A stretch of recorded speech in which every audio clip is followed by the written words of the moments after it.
Jadi ya menurut gua Chelsea sih kegedean ya, langkahnya tuh kejauhan gitu. Dan lo bilang tadi Lampard juga hasilnya juga Lampard kan kejauhan juga langkahnya dari Big Tuhan, Three Championship ke Chelsea, benar benar benar langkahnya benar benar. kejauhan gitu. Emang sih lo bisa belajar dari kesalahan, tapi mau kalah berapa banyak dulu sebelum sebelum belajar ya. Mau berapa tahun?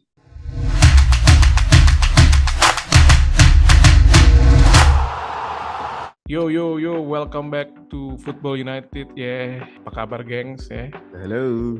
Yang kemarin masih overhype dan masih seneng banget nih sama United yang udah menang kemarin lawan City Derby Day. Yo, So congrats for all of you guys gitu ya. Walaupun deg-degan di panjang babak ya, terutama babak kedua sih. Dan balik lagi nih guys di Football United dan masih bersama Coach Egi dan Coach Fas. halo, Gimana halo. sih hello first? Yo, kabar? Ya, dan sebelum kita masuk ke topik, jangan lupa gue mau ajak kalian untuk follow di Instagram kita di Football United Channel. Dan jangan lupa juga yang belum subscribe nih, di YouTube channel kita di Football United TV ya. Jangan lupa tuh ya, karena Mantap. di situ makin banyak tuh Coach Fast nge-upload video-video tegang. Dan masuk ke topik lah, gitu langsung aja nih. Kita lagi ngebahas tentang kursinya Graham Potter yang lagi panas nih, gitu ya. Yoi. Jadi gimana tuh Coach Fas? Sepanas apa nih? Kita mau bikin pro dan kontra ya kan.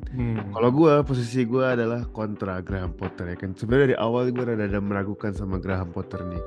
Jadi gue ada beberapa poin-poin yang argumen-argumen gue yang sebenarnya kalau menurut gue lumayan kuat nih supaya kayaknya nggak cocok nih Potter ke Chelsea nih. Kalau menurut lo gimana Gi?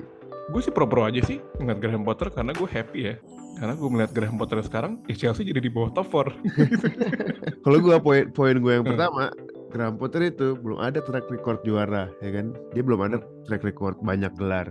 Gue cek di statistiknya ya, di Wikipedia ya kan, source paling terpercaya sedunia. Wikipedia, dia selama karirnya sebagai manajer itu baru sekali dia juara gelar. Itu pun gelar Piala Swedia ya kan, Piala Swedia.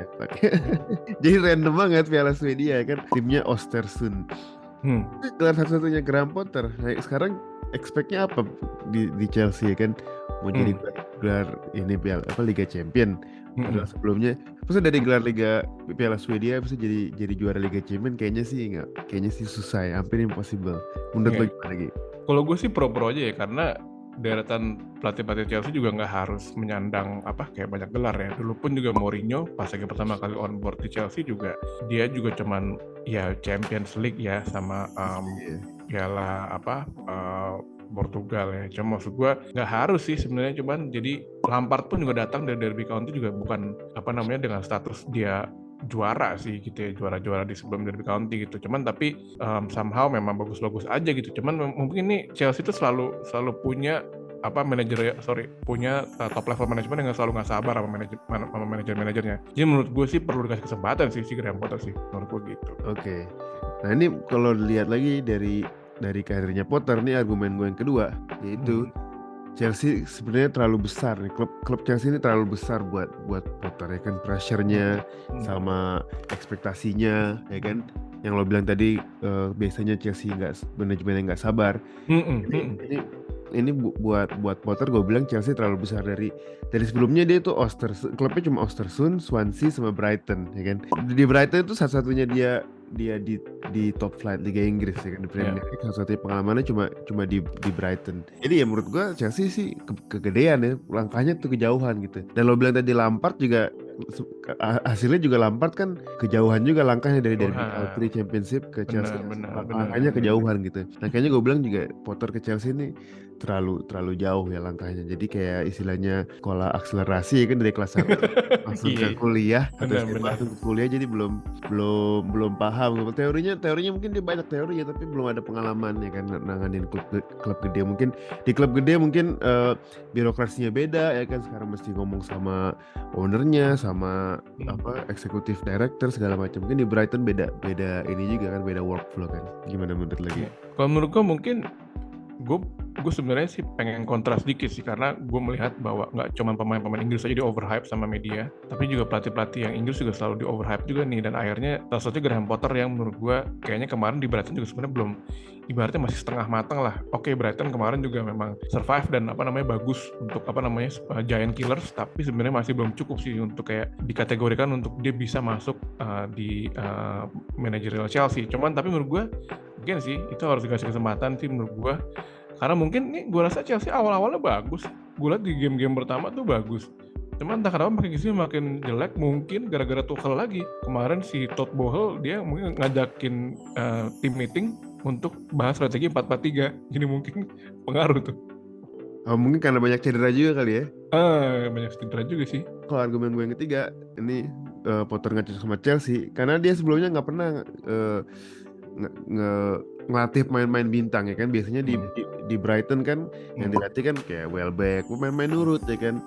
Pascal Gross ya kan, Solly March, terakhir dia ada siapa, Mitoma ya kan. Backnya aja Louis Dunk, siapa gitu, nggak ada iya, jadi pemain-pemain yang nurut-nurut aja gitu, dikasih tahu apa ya iya bos, iya apa. Di Chelsea dia ketemu Thiago Silva ya kan, juara Liga Champion, dia ketemu siapa, Kai Havertz ya kan, main-main yang gajinya aja udah berapa ratus ribu per ya kan. Jadi kayak mereka pasti kan mikir nih, lu siapa lu nyuruh gua. Potter kan agak-agak ekstrim kan, soalnya dia bisa mungkin mainin gelandang sayap kayak Sterling. Dulu kan dia mau P aja jadi wingback gitu. Mungkin Sterling jadi wingback beberapa kali. Nah main kayak gitu kan mungkin malah mikir kan, lu siapa sih nih nyuruh gua berubah posisi ya kan. Kayaknya kurang pas gitu di Chelsea sama Potter nih. Gimana kalau lagi? Jadi ngomongin gaji juga, kemarin gue baru ngecek gitu ya, gara-gara ada kemarin gue nonton bareng sama ponakan-ponakan gue bilang katanya Moises Caicedo itu katanya gajinya paling kecil katanya di antara pemain Brighton katanya. Gue cek, wah emang kecil banget sih, 15.000 per week. Oh ya? Nah itu tuh kayaknya emang bener tadi korelasi dari argumen lo tadi memang bener sih. Jadi kayak mungkin di Brighton juga gajinya nggak segede pada pemain Chelsea, jadi mungkin masih bisa diatur ya. Nah cuma gue rasa ini ada kontroversi nih balik ke nama Kukurea itu ke Chelsea. Mungkin udah menasiknya bahwa gue akan ke Chelsea, makanya Kukurea gue terbangin dulu ke Chelsea, jadi biar ada anak nurut satu lah gitu dari Brighton. Tapi ya menurut gue ya iya sih, memang nggak bisa selamanya kayak lo jadi nice guy terus, karena kan nih yang diharap kemarin dari press con-nya aja juga si Potter tuh terlihat jadi nice guy terus gitu loh. Jadi ya lo harus bisa kayak bring the fear factor gitu di dressing room gitu. Kayaknya mungkin ini sih yang jadi kendala Potter untuk ngatur dressing roomnya, karena ada argumen juga bahwa katanya ini juga bukan pemain pilihannya Potter kan, makanya nanti kata rencananya musim depan mau di overhaul gitu. Ya welcome to ini aja sih, European Conference League aja sih sambil ngatur-ngatur pemain.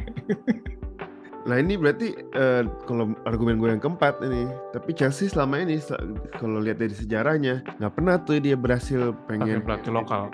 Iya, pengen punya plan yang long term, yang pelatihnya progresif ya kan, yang mainnya bisa pressing, mainnya bisa progresif lah, ada main mudanya masuk dari akademinya, terus tapi bisa menang terus ya kan. Dulu kan dia pernah nyobain pakai Andre Villas-Boas ya kan, itu zaman itu kan dia pakai high line ya kan, defensive high line, terus mainnya progresif lah, dari build from the back gitu, tapi hasilnya gagal total. Terus mereka coba lagi pakai Maurizio Sarri ya kan. Iya, Sarri. Ada Sarri Ball itu namanya, Sarri Ball ya kan, yang namanya tuh mainnya kan yang build from the back, abis itu langsung mancing pressing, abis itu langsung nyerang gitu kan. Tapi hasilnya juga gagal ya. Jadi menurut gua track recordnya Chelsea kalau lihat dari sejarah nggak cocok tuh pakai pelatih yang kayak progresif, yang pakai Potter ya, kayak Potter gitu, long term ya kan, mainnya short passing progresif, terus tapi berharap juara juga. Kayaknya secara sejarah sih nggak cocok. Jadi ya gue bilang kayaknya tetap nggak masuk gitu Potter. Nah kalau menurut gue sih sebenarnya kalau misalnya memang in Potter we trust, bukan we trust sih, tapi mungkin fans yang trust sama Potter. Cuma maksud gue kalau misalnya memang bisa bisa didukung gitu ya, nggak cuma finansial tapi support gitu, dan mungkin nanti akan di musim depan akan overhaul. Menurut gue mungkin bisa-bisa aja gitu. Cuman tapi kalau melihat dari profilnya Chelsea itu memang tipikal klub yang memang nggak punya pelatih yang long term. Kayak Arsenal punya Wenger, kita juga punya Ferguson, dan Chelsea ini rada kurang ini ya, kurang punya pelatih yang long term gitu. Jadi mungkin ya sekarang jadi belajar aja sih mungkin manajemennya untuk bisa punya pelatih yang long term, tapi ya nggak harus selalu juara nggak sih gitu. Tapi kan yang penting ya mungkin piala-piala kecil oke lah ya, tapi nggak harus kayak aim higher. Tapi mungkin kalau sekelas Chelsea harus aim higher ya, karena kan kemarin Tuchel udah naruh legacy yang cukup susah gitu untuk ditandingin gitu kan, udah Champions League di musim pertamanya dia gitu. Menurut gue sih itu udah jadi benchmark sih so far sih gitu. Berarti kan sekarang Todd Boehly sama manajemen Chelsea kan baru semua nih, ya kan? Dia Todd Boehly kan juga overhaul staff-staffnya semua kan. Nah ini argumen gue yang terakhir nih, kenapa Potter gue bilang nggak bakal bisa di Chelsea ya. Karena Todd Boehly juga dia baru kan jadi owner klub bola ya. Ya kan, staff-staffnya juga baru semua nih, manajemennya, eksekutifnya kan. Dulu kan ini klub apa sih? Emang si Boehly tadi klub apa? Beach Club? Iya, jadi kan manajemennya baru semua nih, ya kan. Nah makanya gue bilang kayaknya butuhnya malah pelatih yang udah punya track record ya kan, punya experience banyak gitu. Jadi malah bisa belajar sama si pelatihnya, kayak siapa sih, Ancelotti siapa yang emang senior banget ya kan. Emang sih lo bisa belajar dari kesalahan, tapi mau kalah berapa banyak dulu sebelum belajar ya. mau berapa tahun ya kan. Jadi ya menurut gue kayaknya nggak cocok nih Potter ke Chelsea ini. Oke. Berarti pro dan kontra Graham Potter nih ya. Jadi kalau kesimpulannya, kalau menurut gue kan itu Chelsea itu terlalu gede kan, main-main bintang. Track recordnya Potter juga kurang ya kan. Track record Chelsea juga selama ini nggak ada yang pernah berhasil pakai pelatih progresif, dan juga karena ownernya baru dan manajemennya baru, Chelsea juga sebenarnya butuh pelatih yang pengalaman. Itu kalau menurut argumen gue ya kan, makanya gue nggak setuju. Tapi kalau lo kalau lo bilang tadi, lo pengennya Chelsea ngasih kesempatan ya buat Kesempatan. nunggu sampai Potter dapat main yang dia mau ya kan. Terus juga Potter sebagai pelatih Inggris butuh nih kesempatan kayak gini yang ngelatih gede. Jadi kesimpulannya gitu nih guys. Nah kalau menurut kalian gimana nih?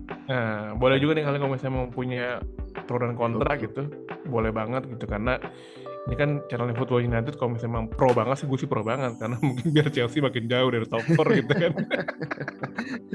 Oke guys, itu dulu ya episode kali ini. Kita membahas Graham Potter di Chelsea, pro dan kontra. Dan ya kalau ada opini-opini silahkan komen di bawah ini. Dan jangan lupa lagi like dan subscribe ya channel kita. Kita bakal upload terus video-video pro dan kontra kayak gini, atau video-video analisa dan berita-berita lainnya. Dari gua Coach Fast sign out. Egy signing out. Salam Football United. Rashford.